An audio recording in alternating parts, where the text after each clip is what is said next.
Okay, shalom.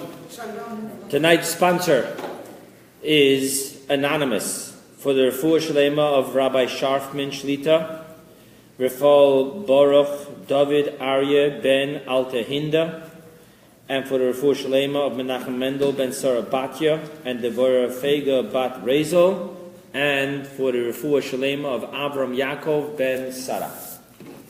Okay, so you know that these classes always start with talking about a specific human modern-day issue.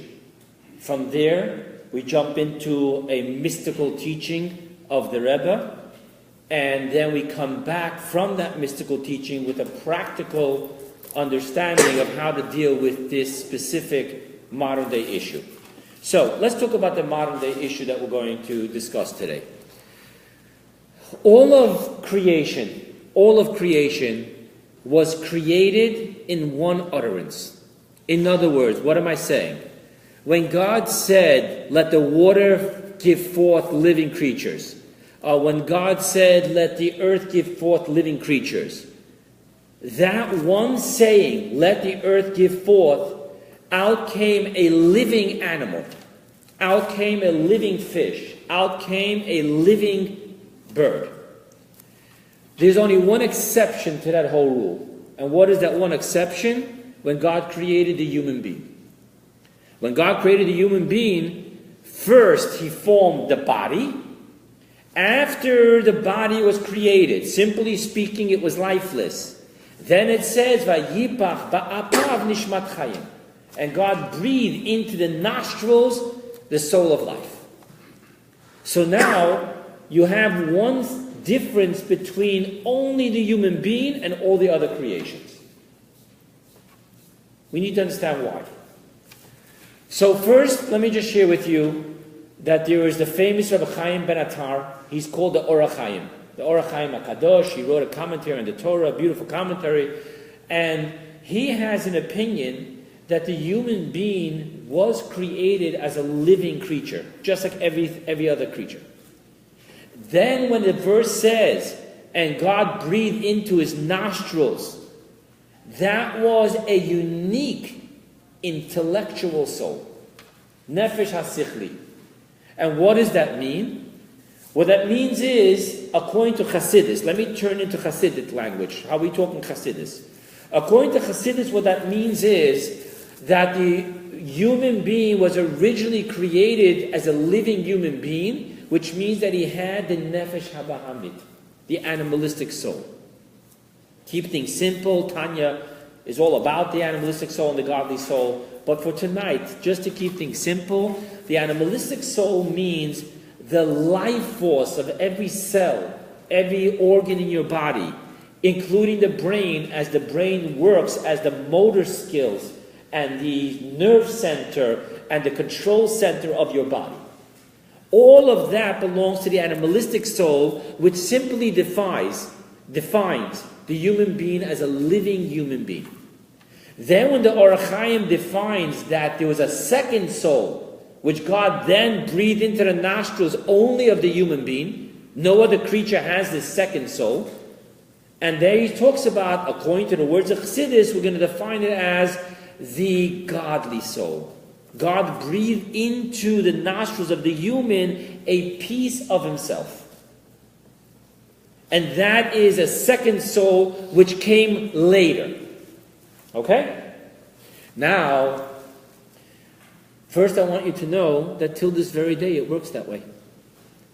Simply speaking, when a child is born, it only has the animalistic soul.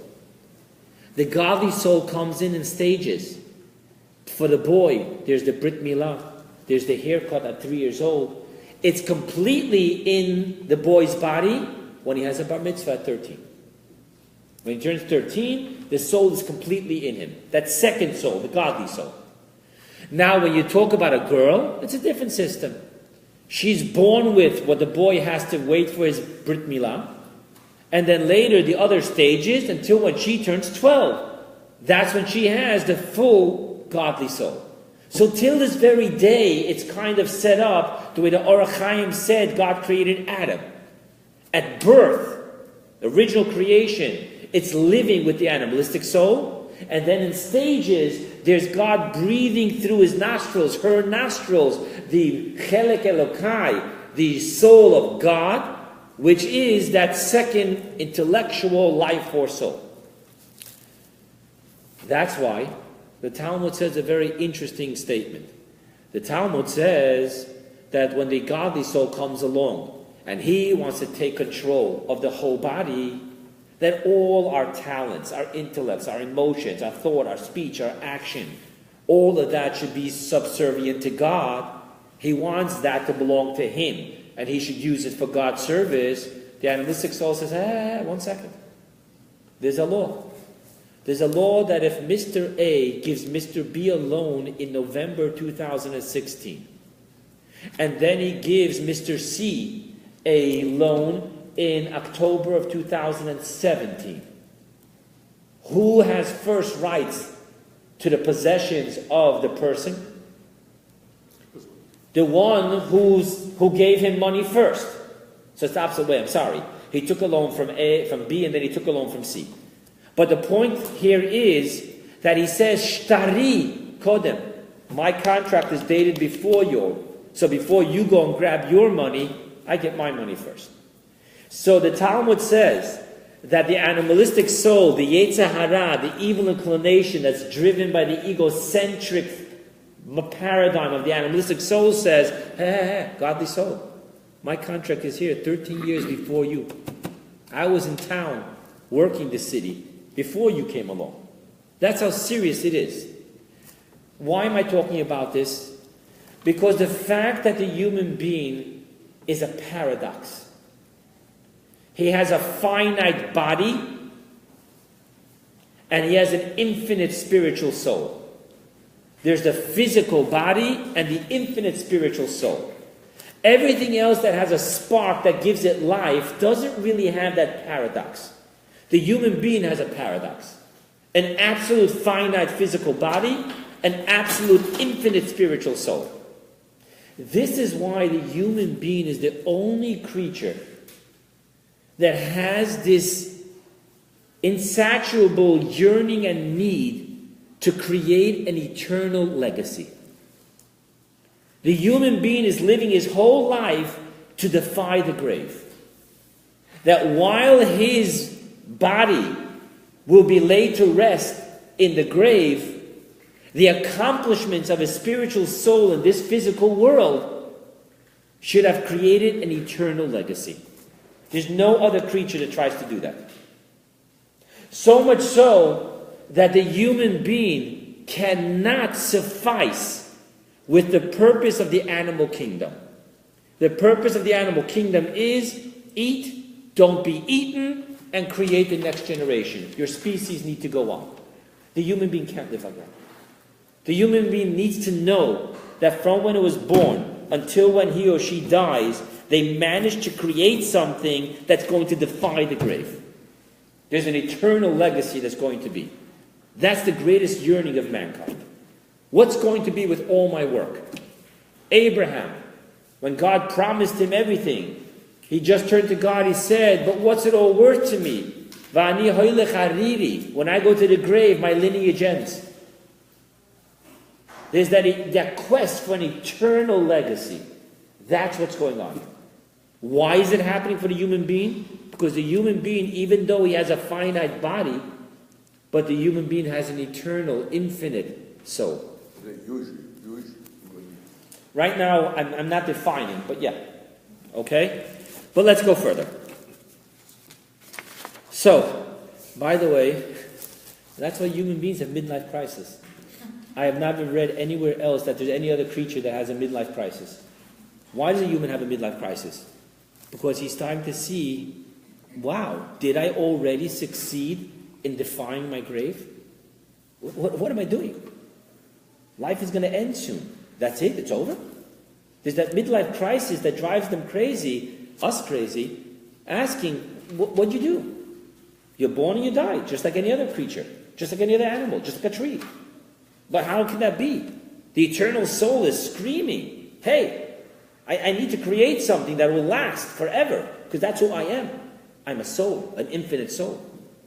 Okay? Okay. So that's what we're going to discuss today. We're going to explore in this lecture, how do we create an infinite legacy? And that's why the name of this lecture is Finite Seeds for an Infinite Harvest. Somehow, in our finite life, we're going to have to plant finite seeds. What we do has a beginning and an end. But there has to be an infinite harvest. How do we do that? Okay, so let's talk about introductions first. Introduction number 1. According to Kabbalah, what is a holiday? So we know, simply speaking, according to the Torah, at large, all holidays have what? All holidays have some historical something, a miracle happened. Passover, we were taken out of Egypt, right? You have Sukkot, also connected to that. And then Shavuot is the end of Passover, because God told Moses at the burning bush, I'm taking them out so you can bring them here to receive the Torah. Even the high holidays. Let's look at the high holidays. What is Rosh Hashanah? Rosh Hashanah is the day that man was created. That's quite a miracle that God bestowed upon us. Let's look at Yom Kippur. What is Yom Kippur? If you do your mathematics, Moses went up for 40 days, came down, broke the tablets, went up for 40 days, prayed for the Jews not to be killed, right? Came down, went up for 40 days, and came down with the second set of tablets. That day is Yom Kippur. Do your math. Count the days. You'll see that 120 days later is Yom Kippur. And that's why Yom Kippur is a day of atonement, because that is the day that God forgave us completely. And we returned to our original grace, because we got back the second set of tablets. So right there is an unbelievable miracle that God gave us. So simply speaking, holidays all commemorate a miracle that happened on that day. But let's take it now from a Kabbalistic and Hasidic point of view.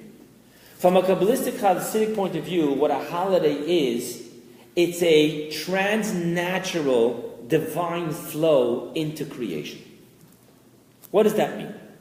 What that means is that God created the world, right? 6 days we work. Those 6 days have one level of divine flow. And what the divine flow is that? The Zohar says that the days of creation are the supernal days. What are supernal days? So you go on and explain that it's the 6 emotion emanations. Sunday is kindness, God said let there be light. Monday is strictness, God separated the waters, right? Friday is foundation. That's when God created mankind, the foundation of the universe. So when you talk about the emotion emanations, you're talking about the natural flow. This is the divine flow that makes the laws of nature be as it is. Laws of nature is like a glove on God's hand. The hand that we're talking about now is the 6 emotional emanations. And on that level, the world remains in a way that man has to work, cause and effect, and all those good things. Then you have the holidays, which is a transnatural. But I want to step back for a second, because really we have to define it in 3 groups. There's the 6 working weekdays, there's the Shabbat, and there's a holiday. I explained to you what the 6 working weekdays is. That is simply the glove on God's hand, meaning the 6 emotional emanations. Okay? What is Shabbat? Shabbat, I'm not allowed to work. I have to rest and I have to experience pleasure. I want you to remember that word, pleasure, for a moment. We don't say Simchat Shabbat, we say Oneg Shabbat. Oneg is pleasure. What is that? The fact that I can't work on a Kabbalistic level means that I'm not in the courtyard of the palace. I'm in front of the king. In front of the king, you don't do your own stuff. You stand at attention. What that means Kabbalistically is that we're not talking about the natural emotional emanations. We're talking about the transnatural intellectual emanations. Now don't get caught up with the text stuff. I'm just giving you the right words. But for right now, we're going to focus on natural and transnatural. Now I want to introduce to you a holiday. A holiday is very interesting.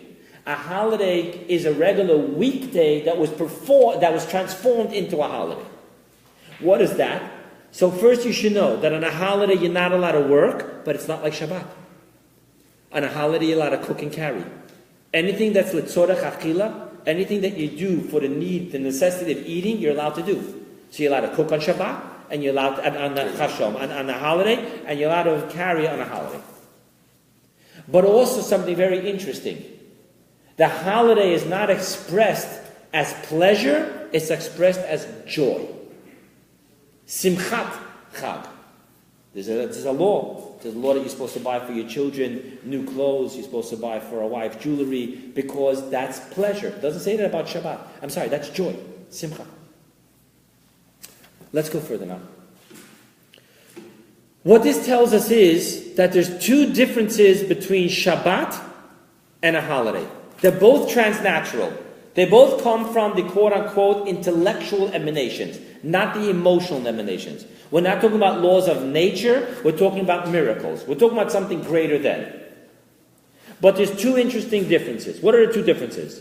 Number one, I shared with you. Shabbat is pleasure, oneg. Holiday is simcha, joy. That immediately tells us that even though they're both intellectual emanations, transnatural, they're different. Now that we know that they're different, I want to bring out one more point. There's something that a holiday has that Shabbat doesn't have. What is that? The holiday is about joy. We're taught. There's a ruling. Simcha poidetz geder. Joy bursts through all boundaries. That means that in the holiday, there's something that even Shabbat doesn't have.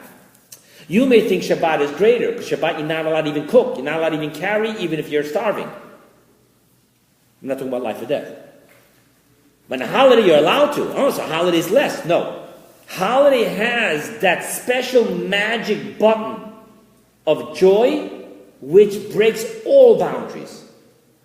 And thus, really what is a holiday? Holiday is experiencing the infinite. That which has no boundaries. That's what happens on a holiday. Kabbalistically speaking, that's why a holiday is a holiday. By the way, not in my notes, I'm going to digress for a moment. I want to share with you, there's a very interesting teaching that says that when Mashiach comes, all the holidays are not going to be holidays no more. The only exception is Purim and Hanukkah. Purim specifically because Esther writes that this holiday will never be taken away from the Jewish people. Kabbalah needs to understand this. We know for a fact that when Mashiach comes, all the Torah is going to continue to exist. Maimonides defines a mitzvah as something that always will be. So how can a holiday not be a holiday? So just that you should know, Chassidus explains, now that we know that the definition of a holiday is that there's a greater revelation of the divine flow, now we understand what they're saying.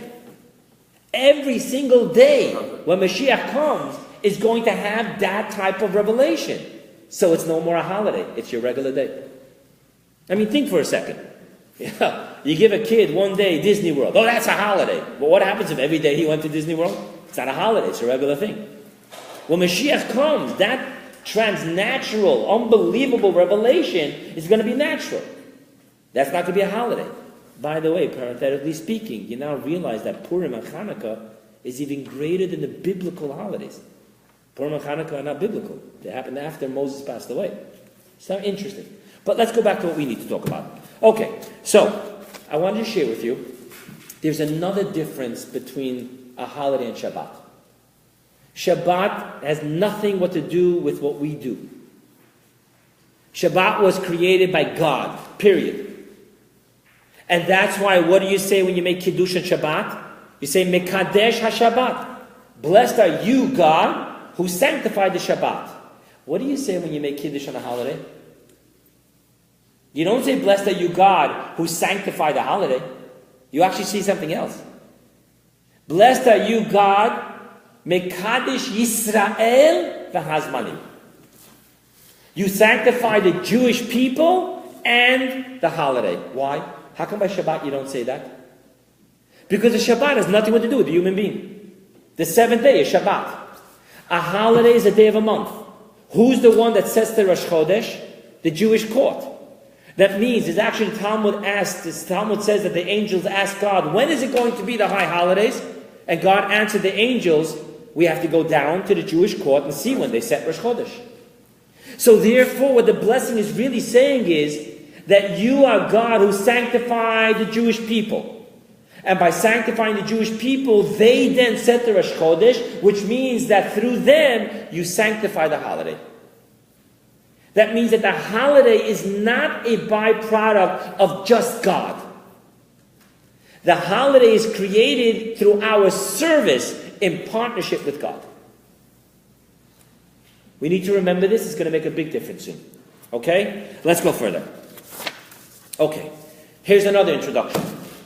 There's something about the holidays that are really spectacular. Every holiday has an agricultural name. Pesach is called Chag HaAviv, spring. Shavuot is called Chag HaBikurim, the holiday of the first fruits. Sukkot is called Chag HaAsif, the holiday of the harvest. What's going on here? These holidays have to do with miracles. What have to do with seasons of that? I want to take it even further than that.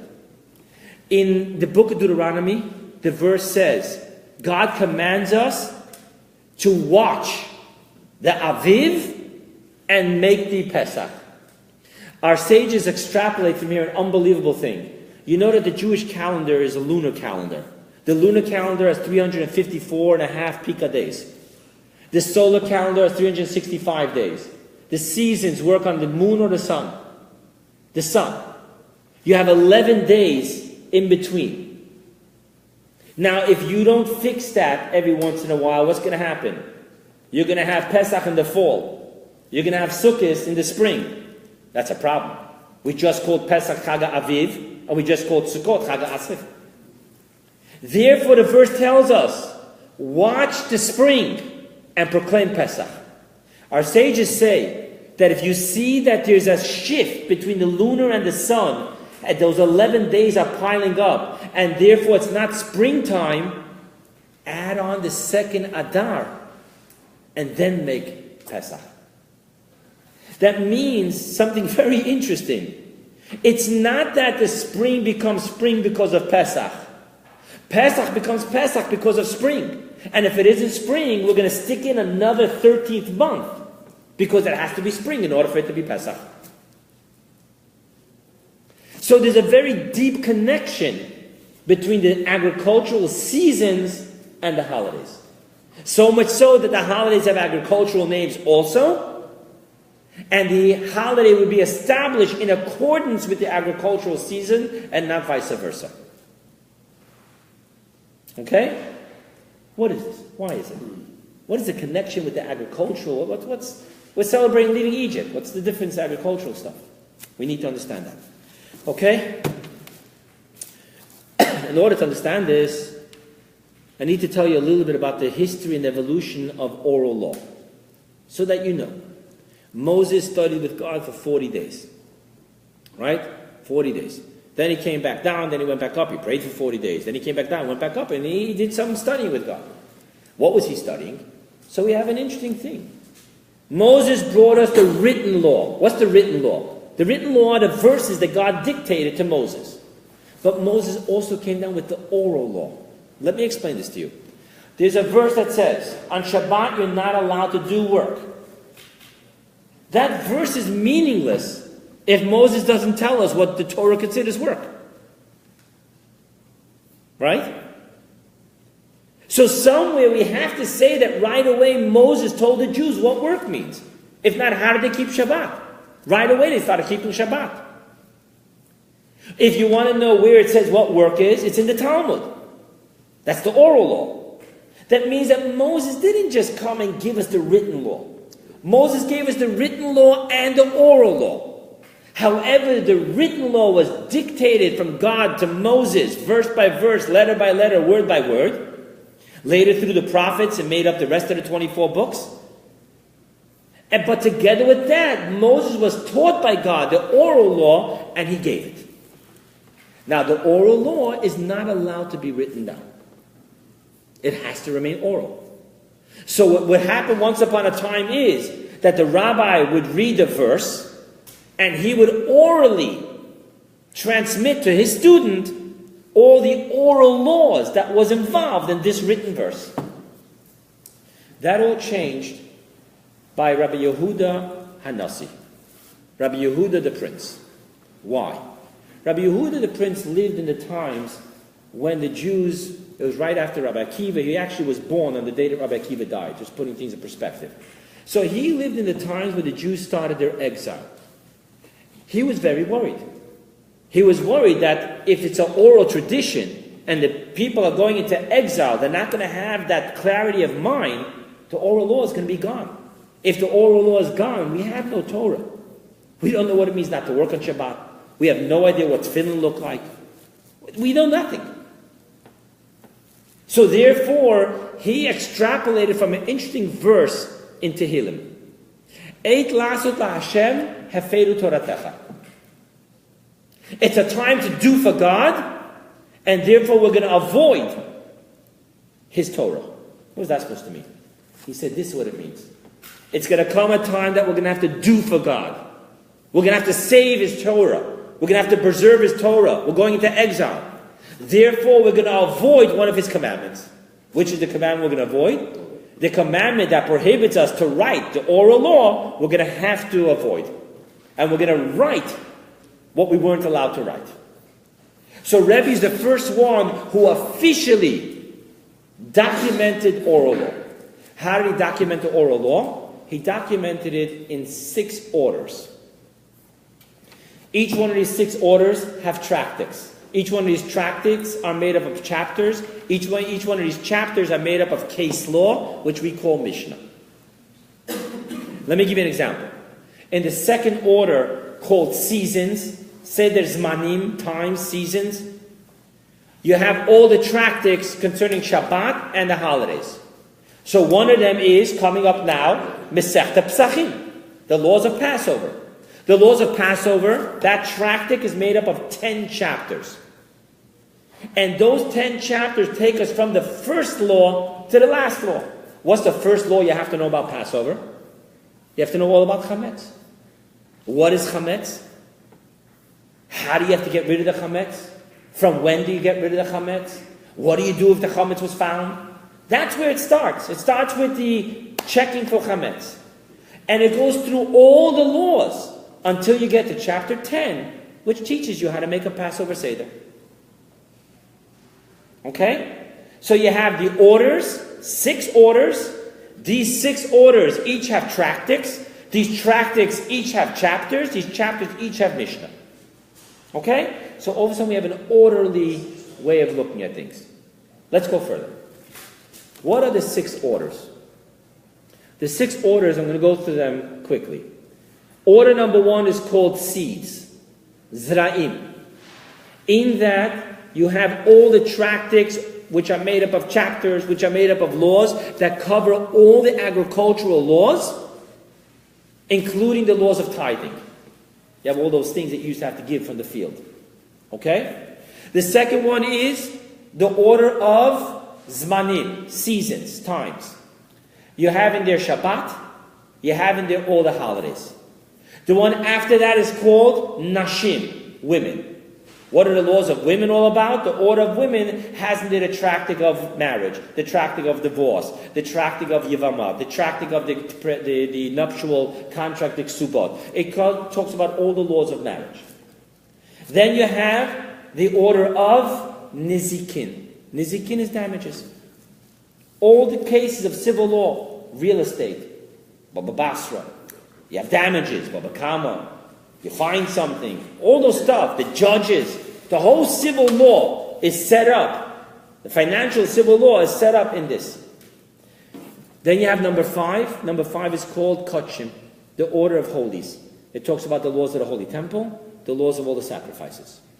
And the 6th one is the order of purity. All the laws of purities, impurities, the ritual bath, it's all in that Tarot. Okay?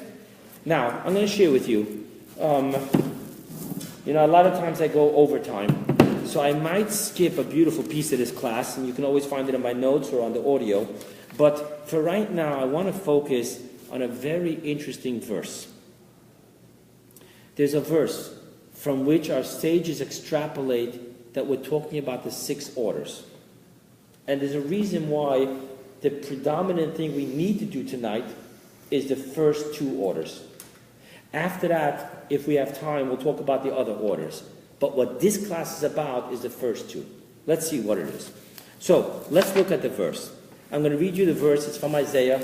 I'm going to read it to you in English, but then I want to go over it with the Hebrew because it's really important. So this is what the verse says. And the faith of your times shall be the strength of salvations, wisdom and knowledge. Fear of the God, that is his treasure. Okay? Now I want to do it in Hebrew, the first part. Yirat Hashem Yotzro, that's the second part. The fear of God is his treasure. But I want to first talk about the first part.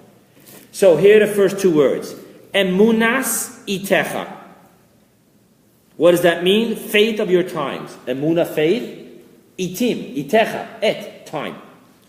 Choisen Yeshuas. Choisen means strength. Yeshuas of salvations. Chochmas v'das, wisdom and knowledge. Now I want to share with you why I went over this in Hebrew. Because now I'm going to read to you a piece of Gemara from the Tractate Shabbat. Resh Lakish said, by the way, Resh Lakish is a very amazing person. Resh Lakish was a thief, and he used to rape. And he once saw Rabbi Yochanan, a very, very handsome man, was taking a bath. He jumped from the tree to attack him and rape him. And this man, his name was really Rabbi Shimon. Rabbi Yochanan told him, if you're willing to change your ways, I have a sister who is far more beautiful than me. And his father passed away, so he was the one responsible for his sister. If you're willing to change your ways and really become a mensch, I'll let you marry my sister. He said, okay. They became such special people. Resh Lakish is one of the most predominant opinions in the Talmud. So you're talking about a man who started off as a thief and a rapist, and he did teshuvah, and he became such a special person. So anyone that thinks he had a dark youth, and therefore he's... Just listen to who you're talking to here, Resh Lakish. Now this Resh Lakish, he said, what is meant by the verse, and he quotes our verse, and there should be faith in time, right? He says like this, watch what he does with the words. Faith refers to the order of seeds. In thy times refers to the order of festivals. Strength, the order of women. Salvation, the order of damages. Wisdom, the order of sacrifices. And knowledge to the order of purity. Yet even so, fear of God is his treasure. So, the main focus, we're going to talk about the orders. But I want you to know what the second half of the verse says. Better be a God-fearing person than a genius scholar. The treasure of God is not that, oh, this guy knows the whole Torah on his fingertips, but he's a creep. No. Fear of God is his treasure. That's the second part. But I want to work on the first part. What we hear now is that they took the words of that verse and they're saying that in each one lies the secret of that correlation, the order that has a correlation with that word. Okay? Now, I want to say something else. For those of you who know Hebrew grammar, the first 2 words, emunas itecha. Those 2 words grammatically are literally tied as one. Emunas itecha. One doesn't work without the other. The emuna of the times, of your times. The other ones could work by itself. There's chosin, strength. There's Yeshua, salvation. But the verse puts them together. There's chachma, wisdom, vidas, and knowledge. But they're 2 separate things. Chochmas itecha literally means, emunas itecha means the faith of the times. They're both of your times. They're both one. Once again, we see the order of seeds, agriculture, and the order of holidays are connected. Even in the verse, they're connected. There's something deep going on between holidays and agriculture. We need to get to that mystical secret why. And from that, we're going to solve our infinite struggle that the human has between the finite body and the infinite soul. So let's go further, okay? What is it about? So first of all, I want to share with you, why does it call seeds emunah? Why do they say that the word faith is the correlation with the order of seeds? So there's a very interesting teaching. God set up nature. that when you sow seeds and you take care of it, they're going to grow. There's going to be a produce. There's going to be a harvest. However, our sages tell us that's not how the Jews work. When a Jew plants seeds, what's he counting on? That God's going to make it grow. Why God? Nature. Be an atheist. There's just laws of nature here. No. By the Jew, I plant today with faith that when it comes time, God. Think about how we do all our work, by the way. How do Jews believe? Jews believe that Birchat Hashem, Hi Te'asher. Yes, my friend, you're a genius. And you graduate with an MBA. But by the end of the day, what do you know? Birchat Hashem, the blessing of God. So even though the Jew knows that this is a solid investment, at the end of the day he knows it's the blessing of God that's going to bring me back returns. So when I invest energy and I invest funds, it's because I have faith.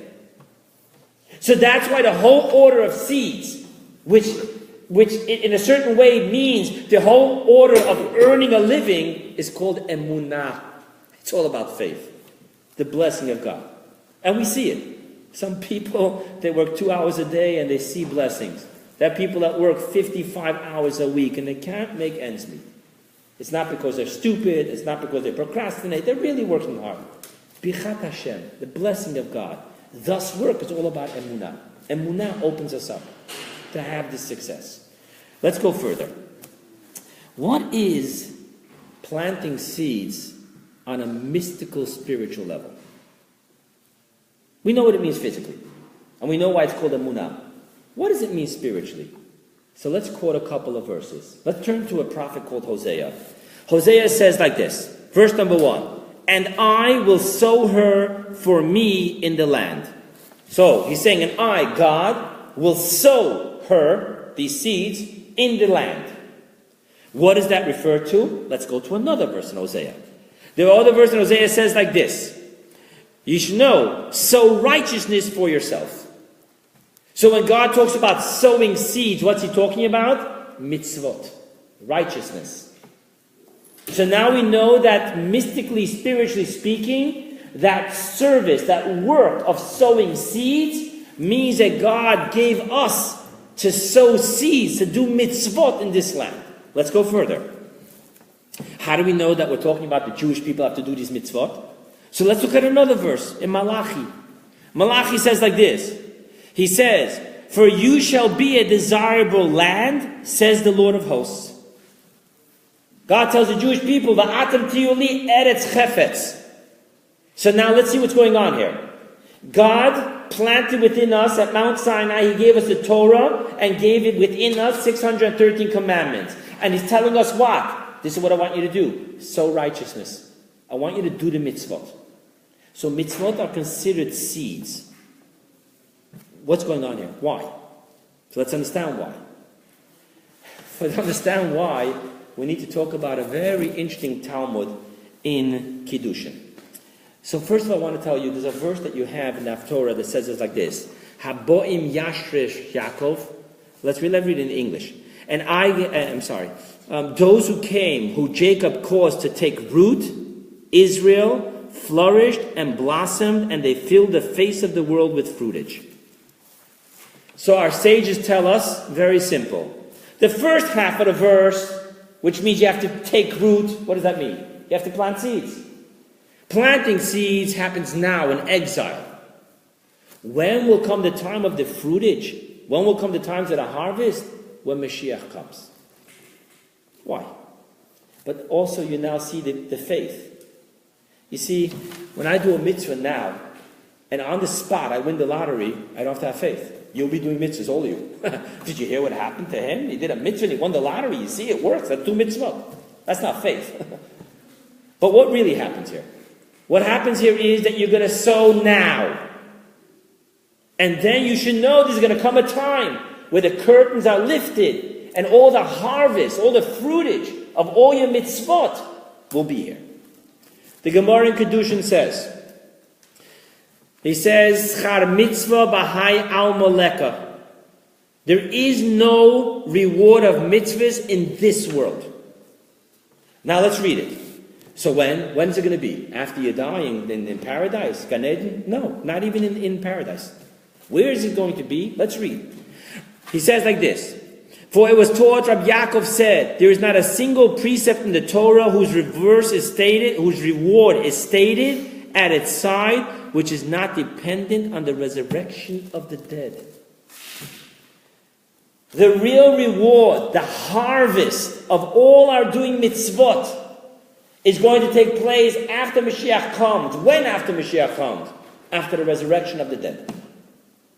So just that you know, our sages tell us that when a person, after 120 years, in the spiritual afterlife, Ashrei mi shebolakan v'talmudo b'yodai.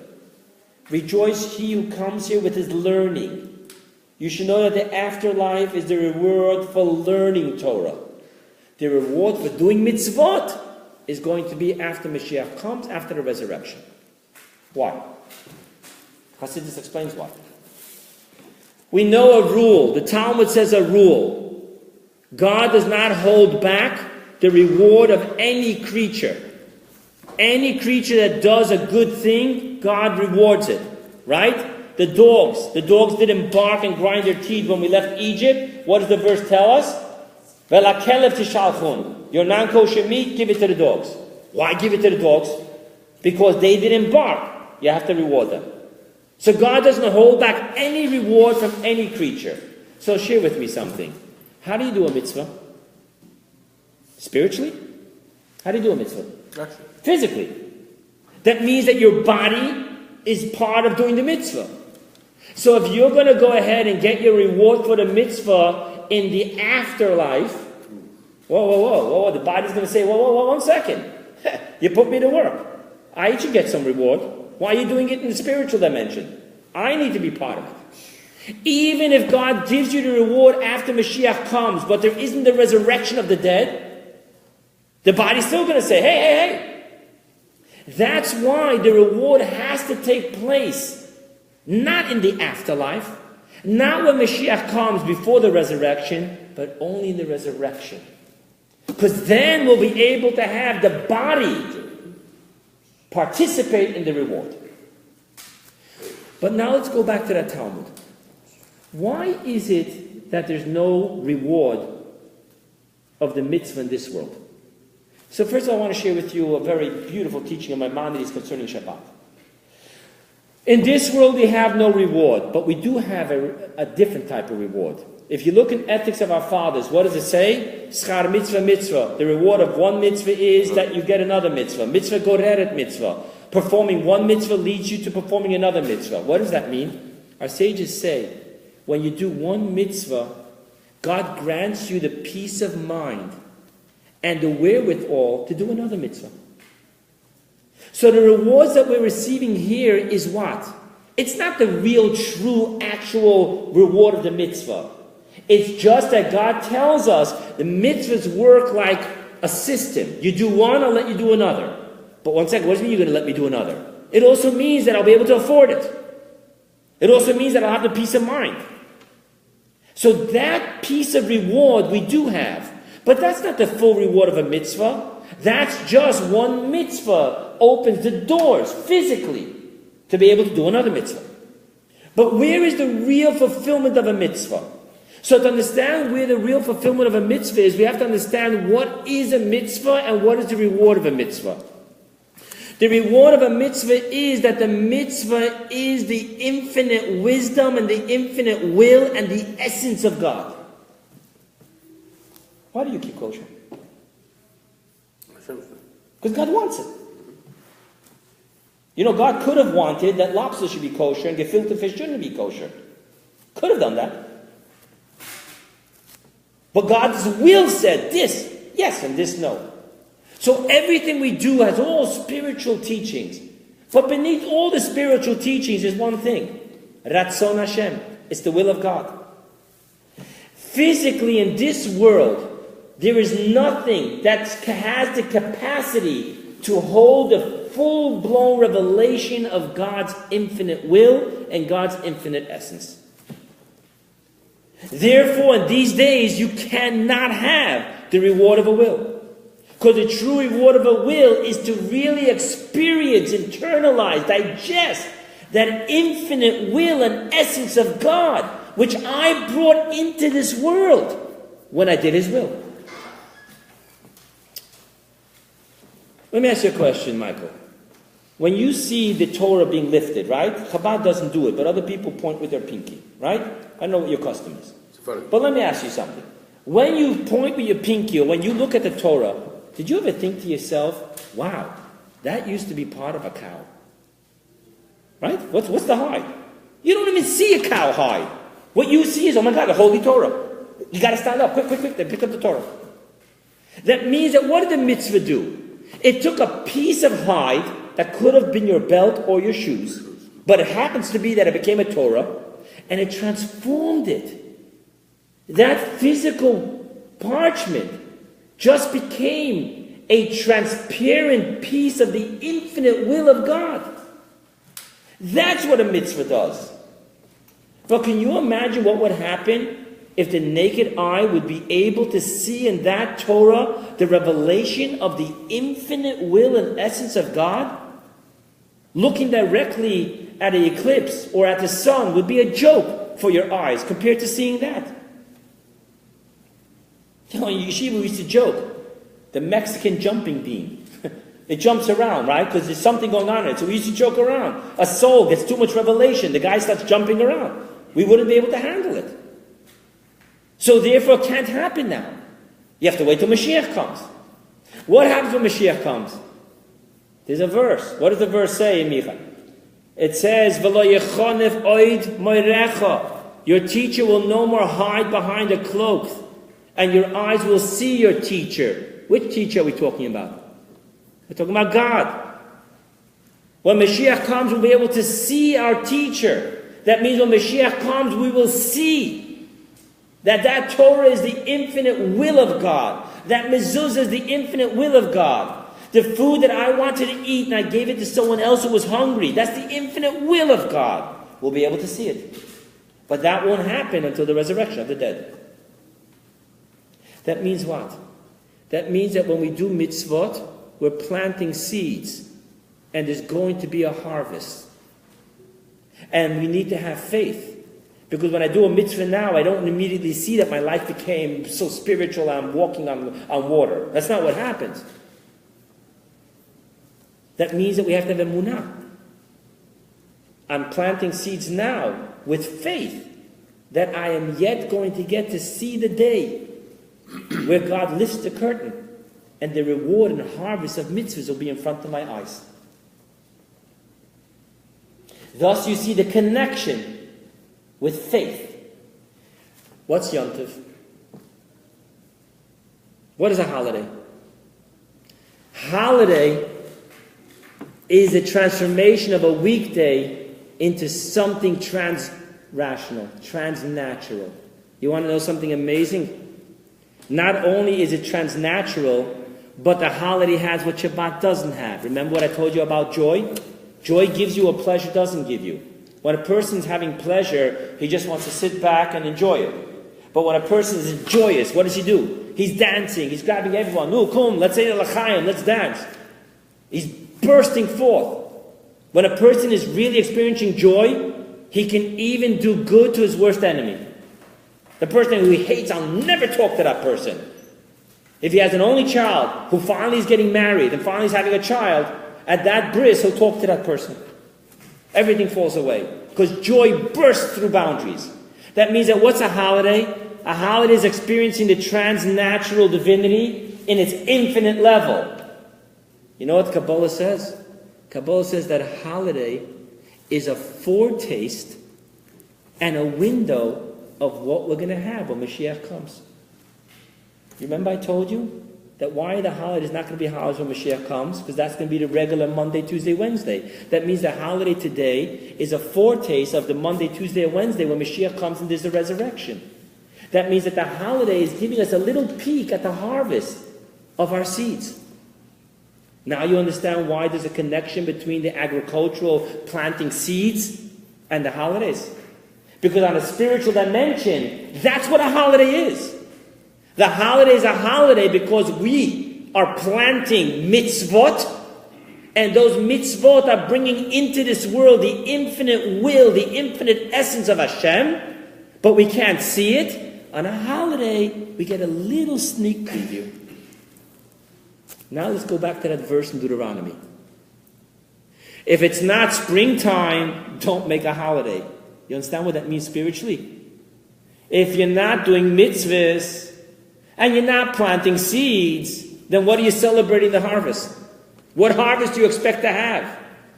If a holiday is a spiritual revelation, the harvest of our planting mitzvot, then you understand why it's called Chag Aviv. If you're not sowing seeds, there's no spiritual holidays. If there's no spiritual holidays, finished. Now you understand why it's Emunat Itecha, because they're working hand in hand. Now you understand why the verse says, make sure it's spring before you make a holiday. What does it mean, make sure it's spring? Now we understand what we're saying. What we're saying is make sure that you're doing mitzvot during the week. Make sure that during the regular days you plant seeds. And when you plant seeds, there's going to be a harvest. You don't see the harvest. You don't see how you're taking finite physical pieces of this mundane universe and you're turning it into infinite revelation, the will of God. I gave you one example where you related to it. When you look at a Torah, you don't see cowhide. But really, that's what everything we're doing. Did you ever see that I know they say that cholent on Sunday doesn't taste like on Shabbat. But other than that, did you ever see that the food of Shabbat is spiritual and the food of Monday is not? When you grow up eating leftovers, you really don't get that. It tastes the same. But you should know it's not. Because the food of Shabbat is a mitzvah. It's a different world. That's not a piece of steak. That's a piece of mitzvah.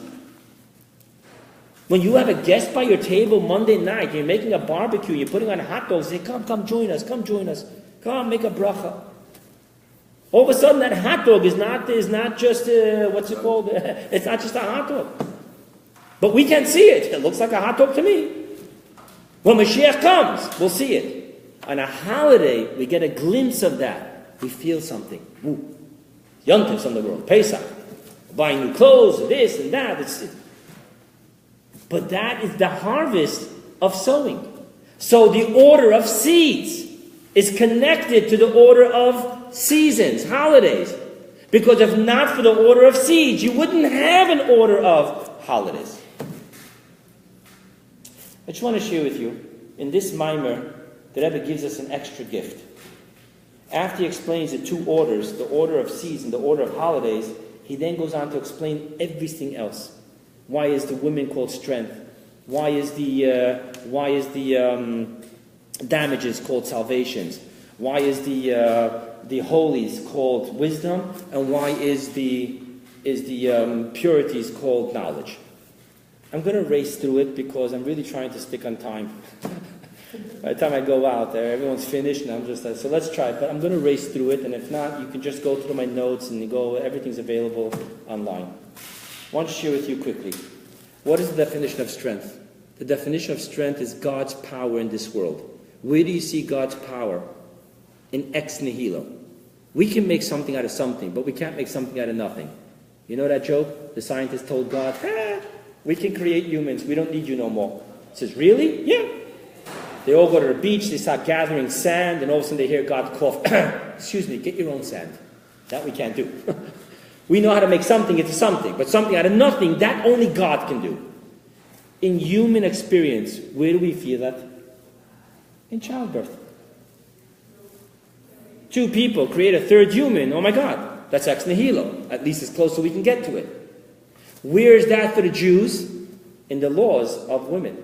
The laws of marriage, the laws of all that. So therefore, we're calling that concept of the order of women is strength. Which strength? The revelation of God's ultimate strength. You want to create something out of nothing? You want to become a partner with me?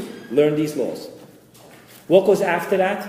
Salvation is the order of damages. Why is salvation the order of damages?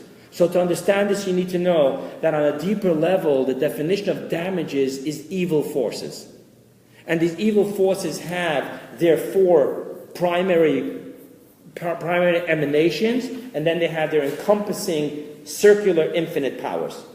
So when we talk about the damages, there's a very interesting teaching. Rabbi Yehuda was the master of the laws of damages. Whenever it comes to damages, we follow Rabbi Yehuda. Chassidus says, well, what's going on here? Why that? So he explains why.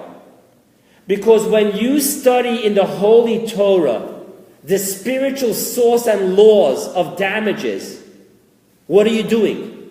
You're subduing the physical manifestation of evil damages. That's the power. When I don't learn the Torah, it's just out there. But when I learn the Torah, what am I doing?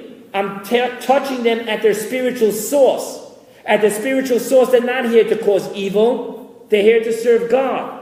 So by becoming a master of the laws of damages, what did I just do? I just subdued the power of the evil forces in the universe. Because I brought them back up into their source. And thus they're subdued. They're subservient to holiness.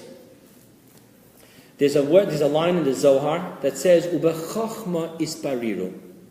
How do you really refine and elevate evil? You do it through the humility of wisdom. The humility and the transparency of wisdom. Wisdom in Hebrew is chachma. Chachma is the word koachma. The question of really asking what? That's what it is. The next layer, let's talk about the next layer. The next layer is what? We speak about, did I skip over here? Yeah, I did. Whoa, that's not wisdom. Whoa, back it up. Okay. Damages is not wisdom. Damages is salvations. I'm sorry. Let's go back. By subduing the evil forces, what do? We bring salvation to the universe. The next one is wisdom. What's wisdom? The laws of sacrifices, the laws of the Holy Temple. What's the definition of a sacrifice?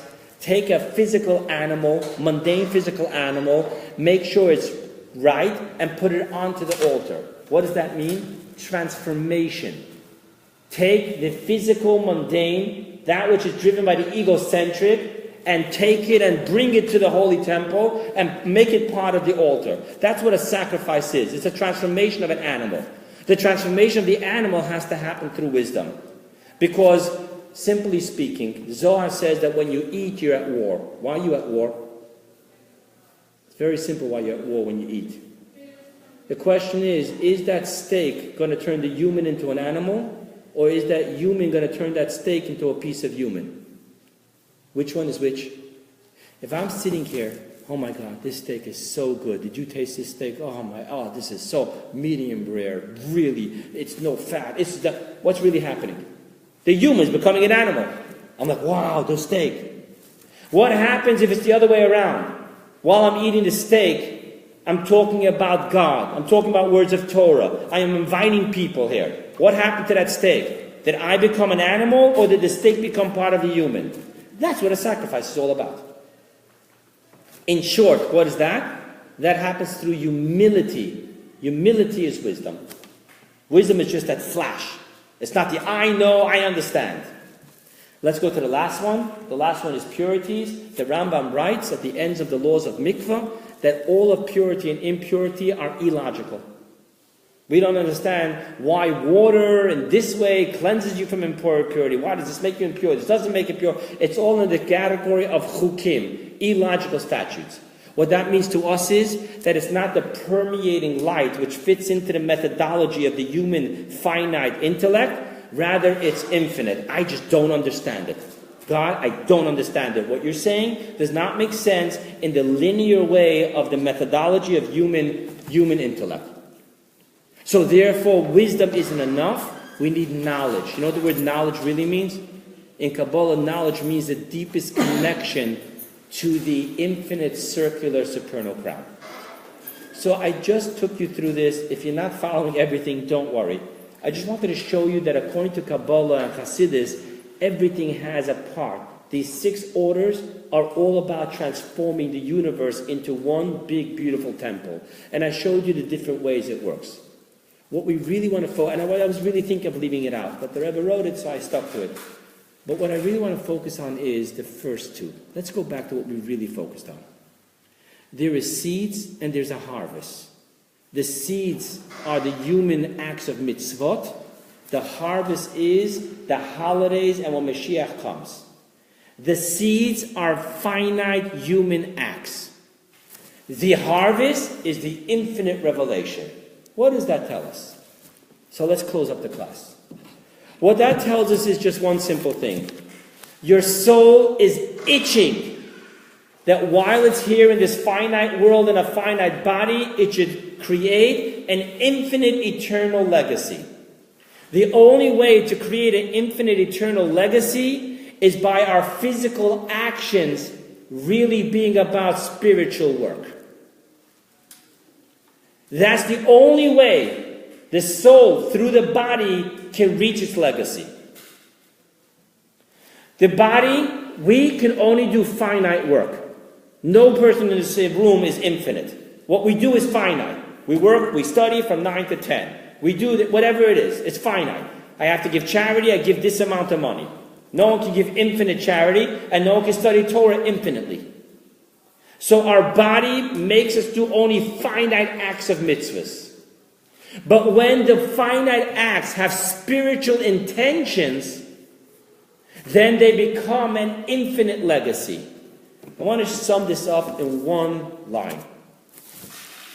It has been said, the only money you can take with you past the grave is not the money that you held onto, but the money that you gave away to charity. What does that mean? The only eternal legacy we have of finite money is not what we did for us. But when you have a spiritual intention, when your soul shines through your body and tells you, do you want to enjoy this just until you become too old to enjoy it? And when you die, you're going to leave go of it? Or do you want this to come with you forever? If you want it to come with you forever, don't just use it as an egocentric earning of money. Make it into a spiritual experience. Help someone with that money. They say that the person, after he died, he went to heaven. They told him, my friend, you're not going into this place. We know what you did. He said, what are you kidding me? How much is it going to cost? He takes out his checkbook. And the angel tells him, my friend, to get into here, you don't need checks. You need receipts. Bring me your charitable receipts and you can get in here. Thank you, people. Thank you.